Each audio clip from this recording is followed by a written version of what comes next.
Hello everybody, and welcome to the next video in the eOPSEC 101 course, OPSEC for Absolute Beginners. In the last video, we went over Proton VPN and how to install it on Linux, specifically Debian and Ubuntu-based versions of Linux. And now that we've gotten past the desktop operating systems, it's time to move on to the mobile operating systems. This video will specifically be for installing Proton VPN on an Android-based device. So now that we've got our Android phone, we're going to go to the Google Play Store. We're going to tap Search. We're going to tap Search Apps and Games.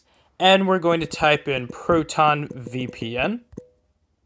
You're going to ignore everything that says related to your search, and you're going to tap VPN Proton Fast and Secure VPN. Tap the Install button, and your prompts may look a little bit different than mine because I'm using Graphene OS instead of vanilla Android. If you see anything that asks if you want to install, just go ahead and tap install. If it asks for network permission, definitely give it to it because you're going to need it to make the VPN actually work. It's just going to take a couple of seconds to fully install because it doesn't actually weigh too much in terms of storage. And now that it is installed, go ahead and tap the blue button that says open. Now the really neat thing about installing Proton VPN on an Android is that you don't have to sign in to use it. I still personally would recommend creating a Proton VPN account or just a Proton account. And if you don't know how to do that, the instructions for that would be on both the Windows and the Debian videos. So I recommend you watch at least one of those. But in this video, we're going to continue as a guest. So we'll just tap the purple button. Give it a couple of seconds, and testing it did take about 10 seconds to move on past this for some reason. You're going to get a pop-up that says upgrade your privacy. Just tap the really small words that say not now. And you're going to get this screen that says you are unprotected with your IP address. And the unfortunate part is, just as it was on Windows, you can't actually select which VPN server you connect to specifically. So we're just going to go ahead and tap the purple button that says connect. And connection request, you may get a pop-up like this. If you get this, just go ahead and tap OK.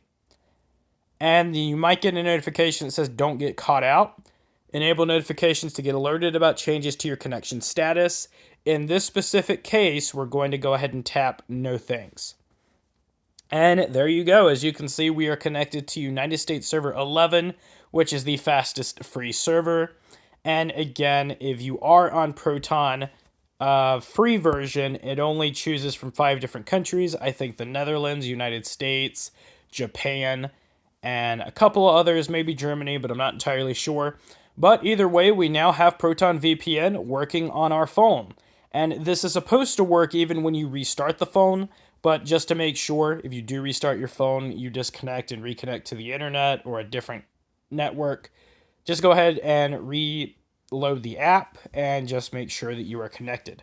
Other than that, that's all you have to do. So I hope you guys did enjoy this video. If you did and you're new to the channel, please consider subscribing, leaving a like, and a comment because it gives me the drive to make more videos such as these. Either way, I'm James Martin. You guys have been great, and I will see you in Proton VPN for iPhone.